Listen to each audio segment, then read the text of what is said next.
Good day, everyone.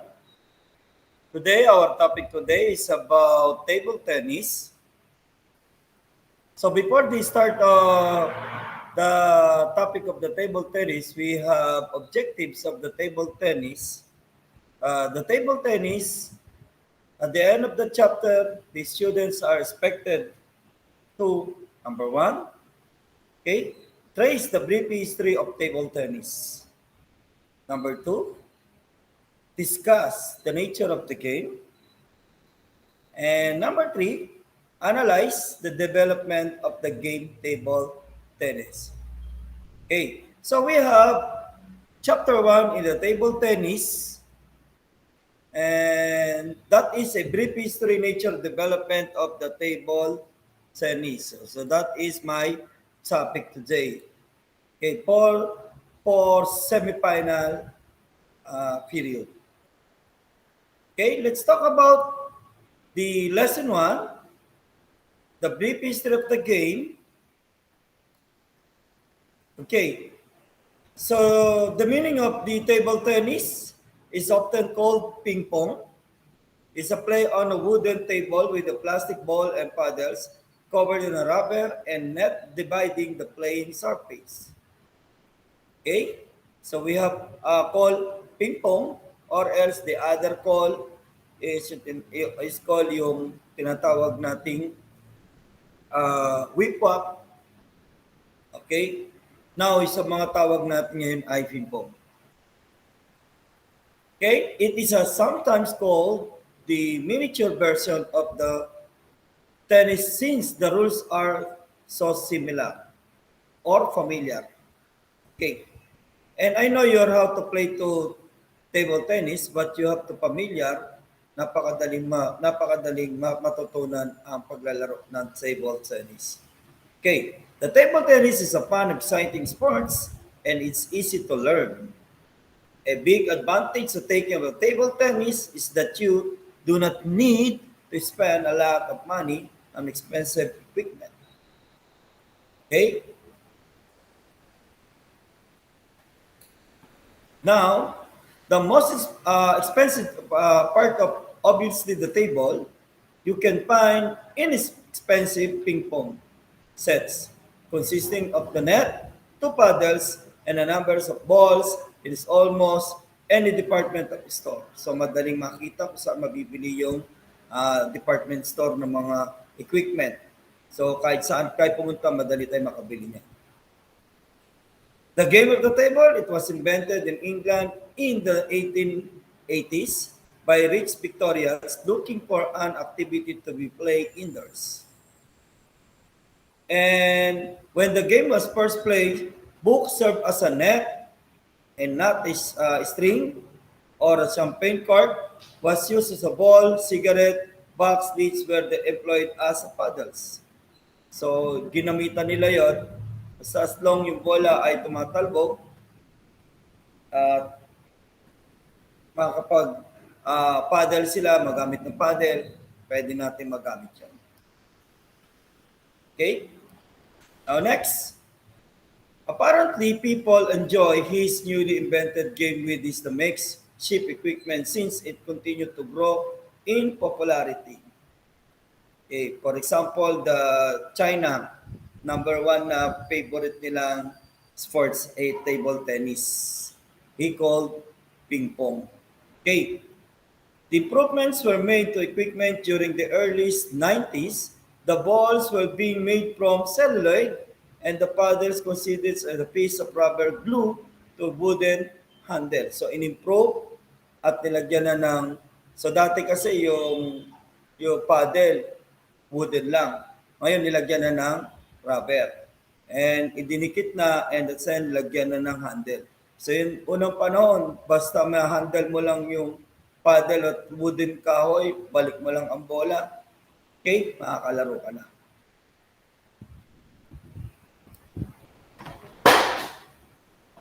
Okay, the word ping pong originated because of distinctive sounds of the ball made when hit with the ball with the rubber paddle. It means Once na nag-bounce yung bola, umangat, hit mo yung bola. The use of paddle. So once na nag-bounce yung bola and hit the ball. So meaning, pag-bounce galing sa table, pag-hit galing sa paddle. Okay. And the Parker brothers opted to go with the ping pong name when they introduced the game to the United States. So, big sabihin, pagka tinawag siyang called ping pong pagka uh, ping, ibig sabihin ng ping tumama doon sa table, pong tumama naman doon sa uh, paddle. While pag bumaliktad ng pag bumaliktad na while pag nandoon na tayo doon sa ano mo, kalaban mo, okay? So pag nandoon na sa kalaban mo, mauna mo nang tatat sa table bago mo ping pong. Ibig sabihin pag ping, pababagsakin mo na sa table bago mo patamaan sa paddle. And sumikat ito nagsimula sa United States. With the commercial availability of the equipment, the game continued to grow in popularity and the first tournament was held in 1902. So ginanap yung tournament in 1902. Okay?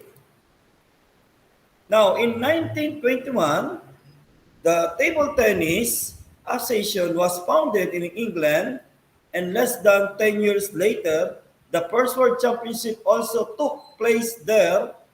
Okay? So ginanap noong World Championship doon sa England. Okay? Then we have over time the sports spread to other parts of the world. Sabihin, sumikat ng table tennis, hindi lang nakilala sa England, kung hindi sa buong mundo nakilala na. Actually, sa version ng laro ng ping pong, sa bawat lugar may kanya-kanya silang mga pangalan. Like whip-wap, ping pong, yan. Yung may kanya-kanyang pangalan. So tingnan natin, in the Far Eastern countries such as China, it is a called ping pong. Meaning, sa China ang tawag ay ping pong. While in the other countries, similar terms, the native language are used, okay? Are used, yung ginagamit nila, depende nila. Gaya na sinabi ko sa inyo, may whip up, ginagamit nila yon.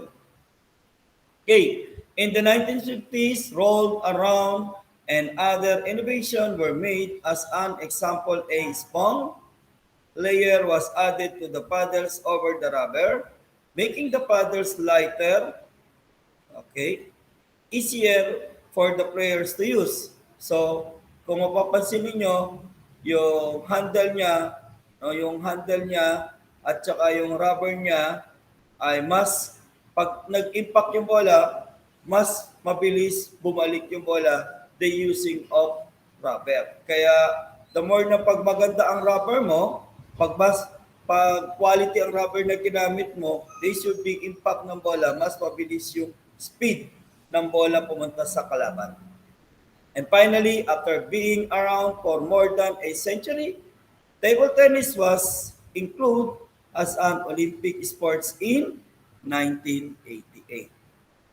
So, sabihin, nag-start na ang table tennis sa Olympic sports noong 1988.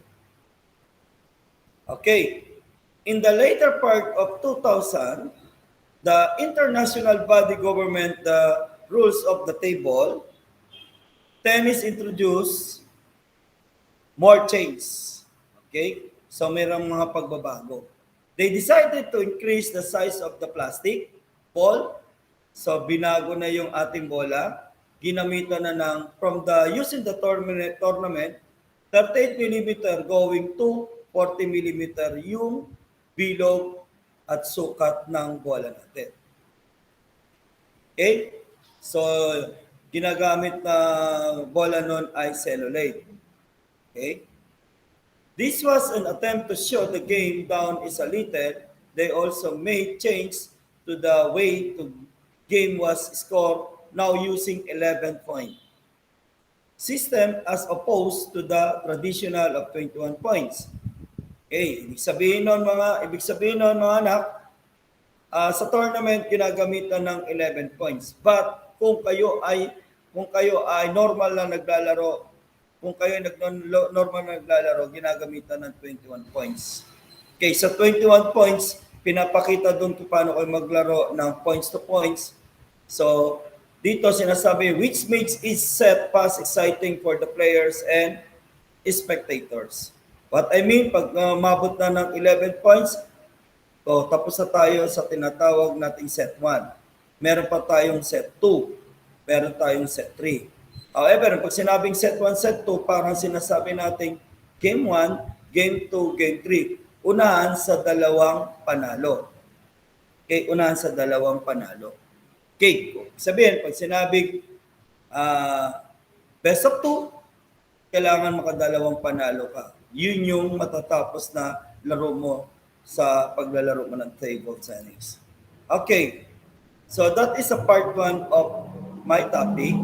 So, we have continued the topic about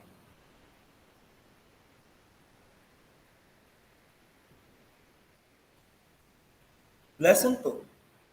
Now, the rules of the tennis. We have the play of single play. While the single play, ibig sabihin, we have the set of single play, single A or single B.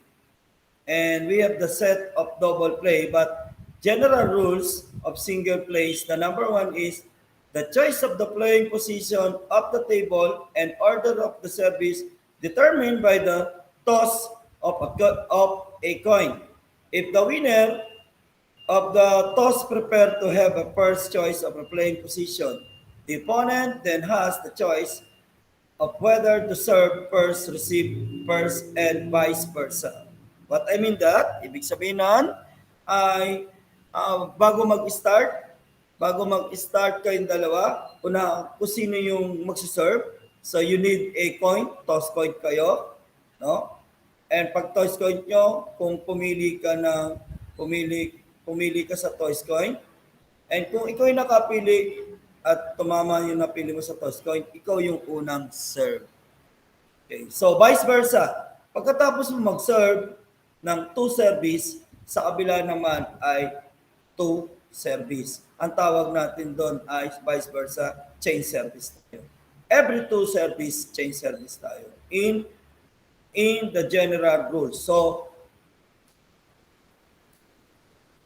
the single play, general rules number 2, the chain service takes place other 5 points. Ibig sabihin nito, ito yung rules ng unang panahon na ginagamit sa libro. But now, ang ginagamit natin ngayon ay every 2 points. So yung binigay ko sa inyo ay ang unang-unang rules ng table tennis. 2 service, chain service tayo. Okay. So ito yung unang ginagamit ng rules ng table tennis. 5 points have been scored. Okay? Next. Another single play for general rules is the start of new game. The player who served first in the previous game becomes receiver, and the receiver becomes server, and so on, alternating after each game. Sabihin nun, once na nag-serve ka, okay? Once na nag-serve ka, okay? Then followed by re-receive ng kalaban. So kailangan pag nag-serve ka, matouch mo yung bola dito sa paddle and babounce yung bola doon sa table. Once na natouch mo yung bola doon sa paddle at hindi nag-bounce sa table, automatic ay pumunta sa receiver sa kabila, you are violation. Automatic kailangan, kaya ang combination yan ay ping, pong. Sabihin nun, pag ping po ng bola, pupong ngayon yung pupong, o balik rin natin, pag pong ng bola, piping sa table, pag angat nun, sa kabila naman, okay, sa kabila naman, pong, tapos iangat mo, ping. Every time yung ping, yun yung tatama sa paddle. No? And yung pong naman, yun naman yung tatama sa table, while kabaliktaran naman sa kabila. Okay, so alternate. At kung sino yung mag-error, siya yung siya yung mawawala ng score at kung sino yung walang error, siya yung madadagdagan ng score. General rules number 4. The players exchange ends after, okay, each game, and it play consists of more than one game. In the deciding game of the match, then the players change ends when the players reach score of 10 points. Una sabi nga daw dito, ay pag nakarating ng 10 points, ay na you decided na yung score ninyo ay 1 na lang yon, kayo na yung pinaka yung set point or last, kailangan mo ma-11 points bago mo mapanalo yung isang laro. However, mapagkakasunduan ninyo na tatlong laro kayo sa game na yon, unahan kayo sa dalawang panalo, automatic ikaw yung panalo sa single play. Okay. So, dito naman class, sa example dito, deciding game of the match than player. So, ibig sabihin, kung pag sinabing isang game lang tayo, doon lang yung laro ninyo. Kung sino yung tatalo, okay, talo na kaagad siya. Pag sinabing 3 game tayo, unahan sa dalawang panalo. So that is deciding. Okay, next. Another single play, the general rules. A game is won by the player for the first score 21 points with a 2 points margin. What I mean 2 points margin? So sinabi dito ay 21 points. Ito yung mga unang rules. But the new rules is 11 points. So sabihin na natin 21 points. Kung ang score mo ay 21, kailangan ang kalaban mo doon ay 19. Okay? However, kung nagpares kayo ng 20 all, yun yung tinatawag na juice. No? So kailangan another 2 points kung sino yung advantage ng 2 points siya yung panalo. Now sa 11 points naman, magkakaroon ng 11 to 9. What I mean 11 to 9, so hindi pwedeng pag nag-10 all siya, pag nag-all 10 siya, okay, pag nag-all 10 siya, so mangyari ng juice, alternate service lang po yung kanilang pag-service. So for example, pag nag-service si A, pag service ni A pupunta dun sa B, however si B nag-error, so magiging score ay 11, no? Ay 11. Automatic ang bola ay mapupunta sa kabila, siya naman ang magsi-serve. So pag nag-serve siya, nag-error siya, automatic panalo na si set A. So that is a scoring of 2-point margin. As a match consists of best of 2 of 3 games. So sabihin, ito yung sinasabi ko sa inyo, unahan sa 2 panalo sa 3 laro. Okay, in the service. Okay, in the service. A good service is delivered by projecting the ball from the freehand, which must start from above the playing surface. The ball must be resting in the palm of the freehand. The ball is tossed into the air. What I mean, so wala akong dalang example dito, pero meron akong gagawing video sa YouTube na how to play table tennis. Ilalabas ko na ngayon yung dinidiscuss dito sa service. So sinasabi dito, yung bola, ihahagis mo and ipo-point mo yung bola, no? Then itatap mo yung bola and kailangan pag na-tap sa paddle mo, pa-bounce doon sa table bago makarating sa receiver. Yun yung sinasabi doon sa good service. And the good service is open palm, hagis ang bola, kailangan ang bola ay 2 to 3 inches at mas possible kung mas mataas, mas maganda. Ganun yung po yung paggamit ng service. And number 2, as it start to descend, the ball is struck that touches the service court first, and then the passing directly over around the net touches the receiver court at the instant of the contact of the racket on the ball in the serve. Both handle ball must be behind and the end the line of the server's court. So, ibig sabihin, plus niyan, once na ikaw ay nag-serve, no? Once na ikaw ay nag-serve and na-touch mo yung bola, okay? Na-touch mo yung bola, then yung bola ay directly napunta doon sa net. Pero kung yung bola ay hindi lumagpas sa net, automatic, it should be violation. Hindi mo score yun, score ng kalaban.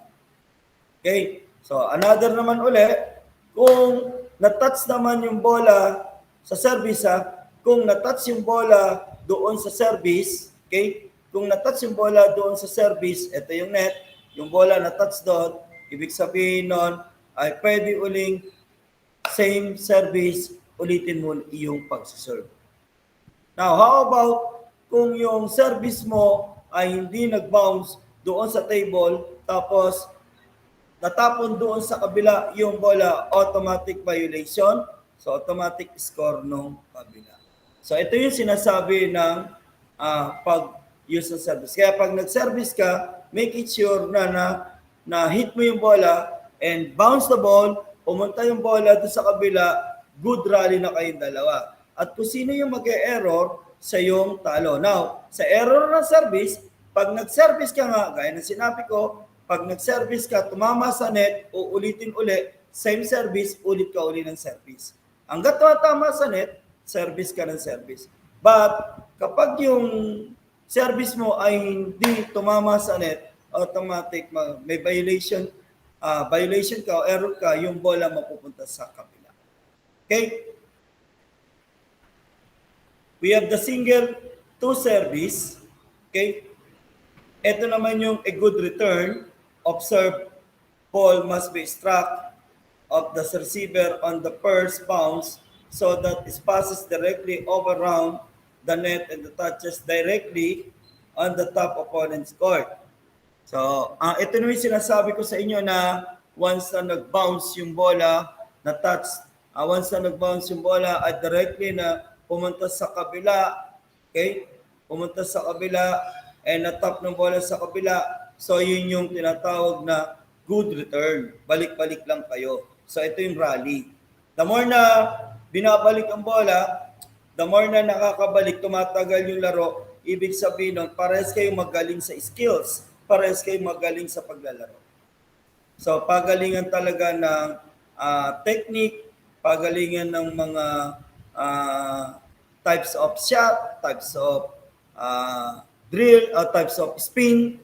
So mamaya, kasama yun sa i-discuss natin. Okay. So another single play by points. Ito naman yung pag-points. Makinig tayo mabuti para may idea kayo paano maglaro ng table tennis.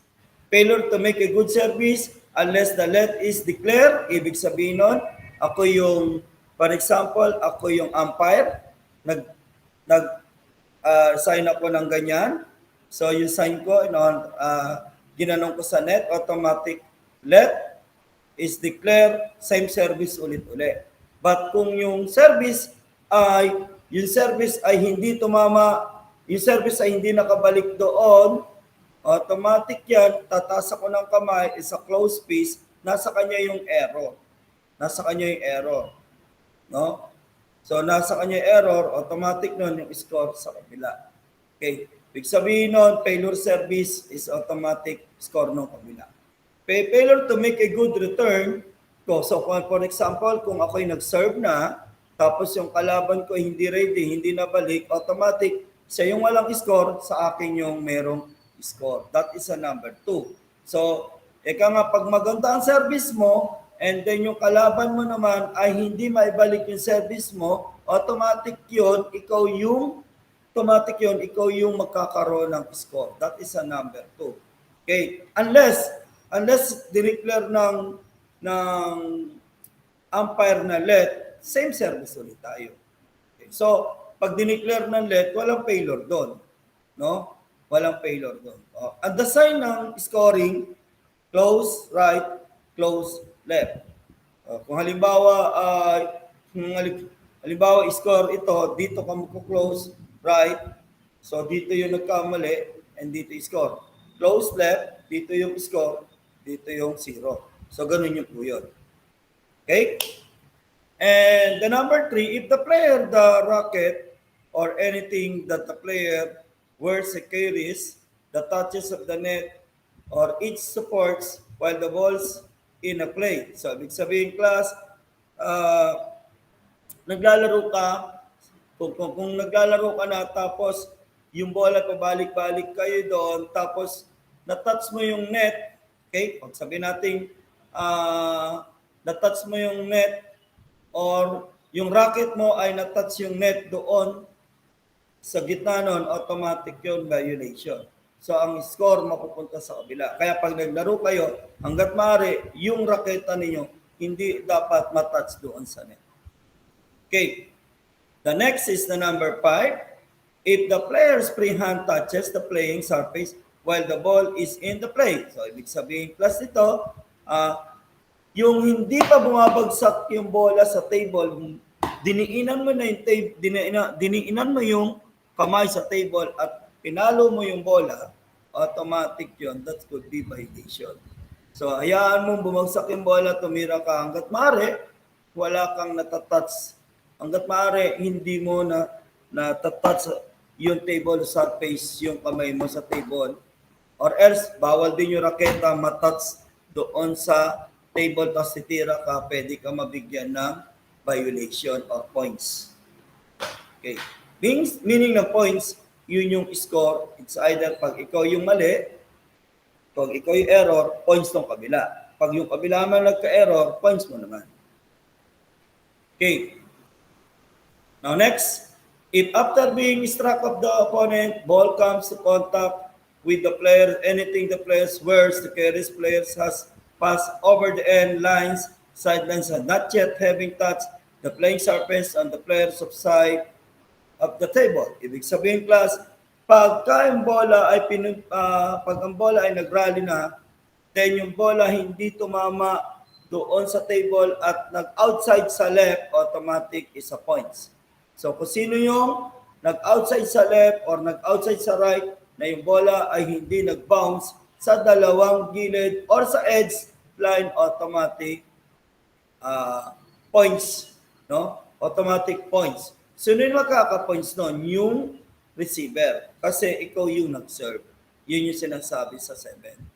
Now, so number 7, if any time the player volley the ball that is before the ball of hits table, top except provided in the rule under the lead below. So, ibig sabihin nun, tandaan nyo mabuti sa number 7, going rally na kayo, tapos tumama yung bola sa net, tuloy pa rin po yun. Score, good pa rin po yun. So, ibig sabihin, parang sa volleyball, kapag tumama yung bola at bumagsak doon, kailangan mong habulin at i-receive yung bola. Yun yung sinasabi sa number 7. Now, single play by number 4 left. A let ball which then replay is a called of the following cases. Okay? Ibig sabihin nun, yung umpire, tingnan natin kung paano yung sitwasyon ng kanyang pagtawag ng mga rules niya. Now, tingnan natin paano siya magiging left. Okay, if the service ball, the passing over the net touches or it supports if the service would otherwise when being good or volley by the receiver. Ibig sabihin plus nun, ibig sabihin plus nun, kung ang paglalaro nyo ay diretso na, no? And tumama yung net, no? Tumama yung net mula doon sa service and si receiver naman ay tinanggap niya going to service, sasabihin niya let. Ibig sabihin nun, ulit-ulit tayo sa service. Kung na-serve na tapos na-receiver ng kabila pero tumama sa net and then sa kabila naman ay continuous pa rin, kailangan niya lang tuloy na yung laro.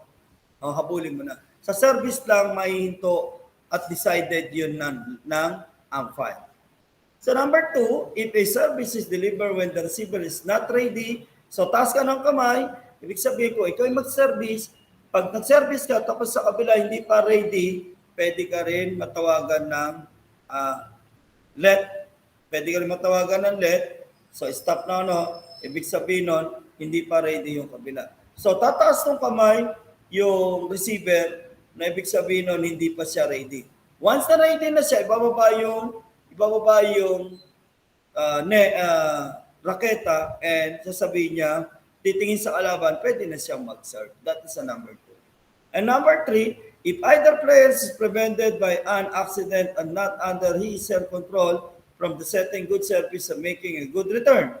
So, meaning sabihin nun, biglang na-injury yung kalaban, nag-service, or biglang napagod, biglang napagod, pwede mag-declare si umpire ng stop, and pwede sabihin niya, then i-check ngayon ng umpire kung yung sa kabila ay ano ba ang kanyang na accident or ano ang na-injure niya.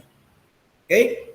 Then the number 4, if either player gives up a point, provided the rules, CG under the points, owning an accident not within his air control. So, yun yung sinasabi natin accidental na hindi naman sinasadya.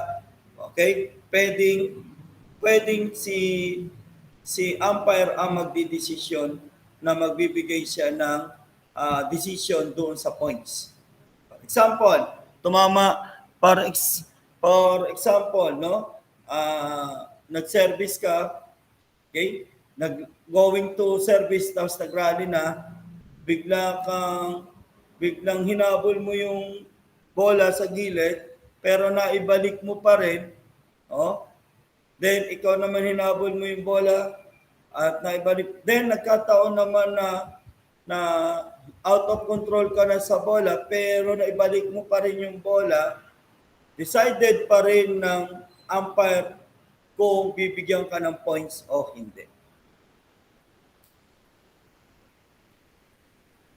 A single play, number 4, let. And let ball, which a then play is a fault of the following cases. Okay, so ibig sabihin class nun ay punta tayo sa scoring. Okay, scoring, a point is scored by the side that makes the last successful return prior to the end of the rally. So ang tawag doon, pag nagbalik-balik kayo ay rally. Unsuccessful return occurs whenever the ball, the miss, or hit of the table sent into the net, or hit of the player own half of the court on the return and the failure, so make it a good service, also scores point to the opponent unless it is a let. Okay, so ibig sabihin dito plus ay hanggat hindi nagkakaroon ng violation or hindi nawawala sa paningin nyo yung rally, automatic wala tayong score. Magkakaroon lang ng score kapag ikaw ay hindi nakapag-receive. For example, tumira, hindi mo nakuha ang bola, okay? Automatic yun, scoring ng kabila. Okay, next naman, tumira ka naman, pagkatapos yung kabila naman, hindi niya na ibalik, score mo naman. Yun yung sinasabi niya rito. So si opponent, kung nagkamali ka, kung sino magkakamali, automatic sa kanya siya yung walang score at ang may scorean dun sa walang mali. So yun yung sine-emphasize ng score. For example, nag-service ako, hindi niya na-receive. Automatic tama yung pag-score, pag tama yung pag-serve ko, automatic score ko. And next, nag-serve uli ako. Tandaan niyo 2 service. Every 2 service, change service tayo. Ito yung new rules na ginagamit natin. Okay, so per service ko, and pumasok yung bola sa kabila, and hindi niya na-receive, 1-0, another service ulit ako. Service ko, pumasok, nag-rally kami, pero yung tira ng kalaban hindi bumalik, So meaning ang score ko ay 2-0, automatic, yung kalaban, siya naman ang magsiserve. While si service naman, kailangan niyang galingan yung pag-serve para na sa ganun, pagbalik ng bola, maka-score siya. So kung mag-error itong si B, nang wala siyang na-deliver na bola at siya nag-error, ang score ko 4-0.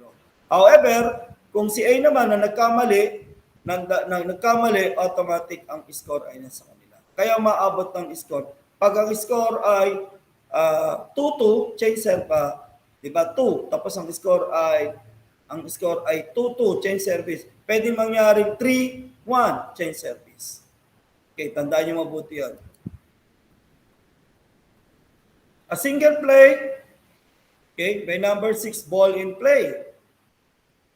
The ball is in a play from the moment is projected from the hand is service until one of the following has occurred. Number 1, it has touches one court twice consecutively.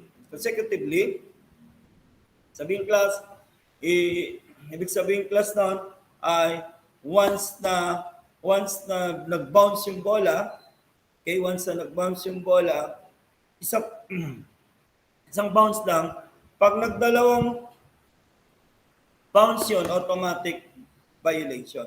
Kaya kailangan isang bounce lang. So pero sa kabuuan dalawa para makikita mo. Kasi bounce nung A, bounce dun sa B, kaya nagiging dalawang bounce yan. Now, number 2, it has except service touch each court alternately while having been struck by the racket immediately. So, ibig sabihin, ito yung sinasabi dito. Pag nag-serve ka, touch mo dun sa racket, babounce dun sa net, babounce dun sa, tatama yung bola dun sa racket, babounce dun sa table, and pupunta na sa opponent yung kabila, marireceive na. Kung ano yung ginawa mo, yung opposite ng kabila. So before niya paluin yun, hayaan niya muna bumagsak yung bola. Pag bumagsak yung bola, tsaka niya i-hit in the ball. Yun yung tinatawag na ball in play natin. And the next, it has been struck B, other player, more than once consecutively. O, sabihin nun, isang bounce lang ng bola, pag nagdalawang bounce, pwedeng mabagyan ng violation. Okay. Another continue. It has touches either player, anything that the player wears of carries. Tandaan nyo mabuti, ang bola dapat lang matatouch lang doon sa racket. Once na ang bola ay natouch mo ng kamay, natouch mo sa damit mo, or natouch sa katawan mo, automatic yon, magkakaroon yon ng violation, magkakaroon ng score sa kabila. While the ball in play, ang pinaka-importante ay maibalik mo ng maayos tumama dun sa raketa. Number 5 is a touch by object other than the net and support. So, ibig sabihin, class nun, ay kapag ang bola ay hindi tumama sa net, continuous tayo rally. Kapag ang bola ay tumama sa net, automatic ay magkakaroon tayo ng points sa kabila, sa kalaban. So kaya hangga't maaari, iwasan mo huwag manet ka or huwag pag sa volleyball parang over the net over, kung tawagin na ganon, kailangan magrarally kayo na hindi haharang sa net. Babalik ang bola. Okay? Doubles play. Ball in a play. Ito, dalawa na tayo. It has touches either player or anything that the players wear of carry. So, ganito po yan mga anak. Once na tumira ka, dalawa tayo magka-partner. Once na may partner ka, pag ikaw ang unang nag-service, sa kabila, receiver si B, so automatic yon. Pagbalik ng bola, yung partner ko naman so halimbawa ko yung A, service ako. Ang magre-receive sa kabila si A din. While pag-serve ko, pumunta yung bola dun sa A, si A naman, ibabalik niya. Ang magre-receive naman si B, yung partner ko naman ng B. While pag binalik naman ang bola ng partner ko ng B, ang magre-receive naman sa kabila, yung partner niya naman na si B. So alternate lang, pa-diagonal po yung maglaro ng doubles.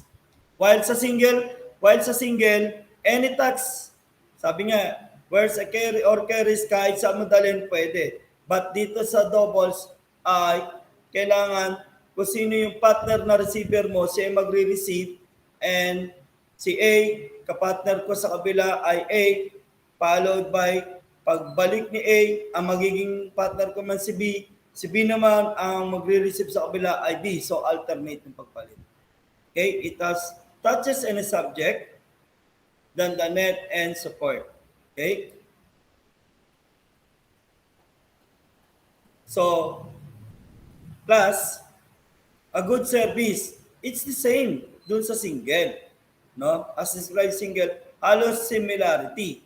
No? But, ang pinagkaiba lang niya ay meron tayong center line sa service na doon natin ngayon magagamit yung pag-serve ng doubles. Okay, kung titingnan nyo sa table tennis, merong center yan sa gitna. Once na nag-service ka, so ikaw yung opposite, ikaw yung opponent, then pupunta sa opposite. So pag nag-service ka, kailangan pupunta doon sa opponent ka, pupunta sa opposite. Hindi ka pupunta doon pa-diagonal, doon mo dadalhin yung bola sa ka-diagonal mo. Once na ang bola, nag-service ka, doon sa katapat mo lang, automatic violation tayo. So kailangan plus, pag nag-receive ka ng bola, pag nag-receive ng bola, maging maayos yung pag-serve sa kalahati ng kanyang pag-serve. Once na nag-serve ka ng hindi naka-diagonal, automatic violation. Halos kahawig ito ng paglalaro sa tennis. Okay.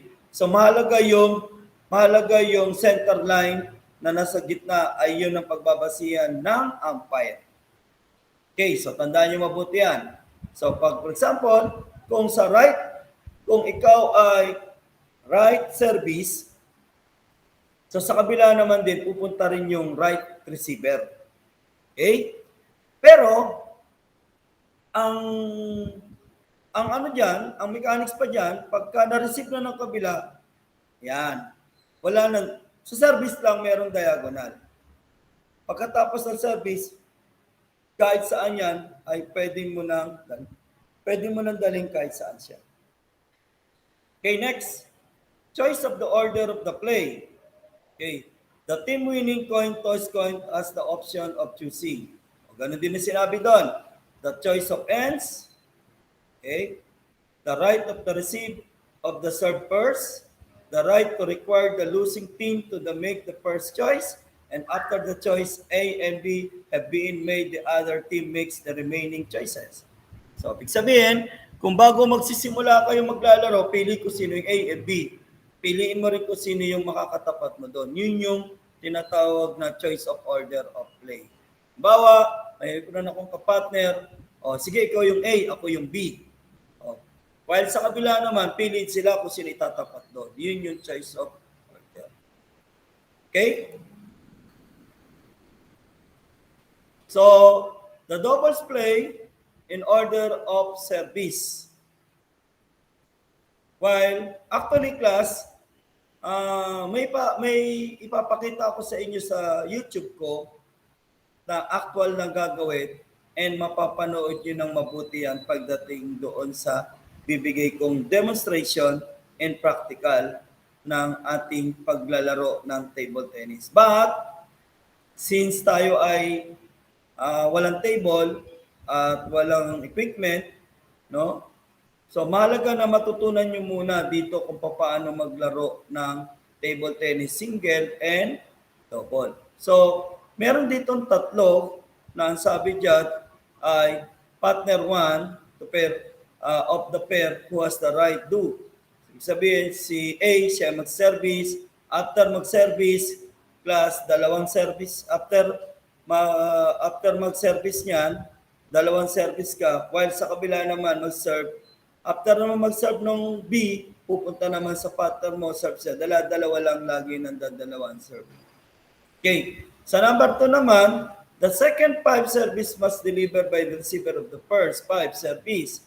So sabi dito sa pangatlo, partner to service player 2 of the first 5 service. Ang sabi diyan, kapag ikaw ay nag-serve ka na ng nakapag-serve ka ng tatlo, pwede kang mabigyan ng violation. Hanggang dalawang service lang tayo. Okay, sa number 3 naman, pagka nagkaroon ng the third service must be delivered the partner of the first 5 service player than 2, ibig sabihin no, yun yung actual na game na nagrarally na kayo kahit palit-palitan na ako. Palo si A, pupunta dun sa A. Palo pagbalik nito, pupunta dun sa B. Palo si B, pupunta sa B. So nagkakaroon sila ng apat or tatlong laro na kung saan ay dire-diretso yung play niya. Okay. So class, the most important ng paglalaro ng table tennis ay ma-enjoy natin at matutunan natin. So ngayon class, ito yung chapter 1 na i-discuss ko sa inyo. And we have the chapter 2. Abangan nyo yung chapter 2 na ibibigay ko sa iyo. But anyway, yung chapter 2, magkakaroon tayo ng stretching and exercise about table tennis. And that is continue the topic of table tennis. While continuation, the discussion part 2 will be announced after na mapanood nyo itong pre-record na nilagay ko sa YouTube. With that, thank you very much and see you soon na kung sakali ay magkita tayo na maayos nyo ang paglalaro ng table tennis for this coming semifinal period. Thank you very much and God bless.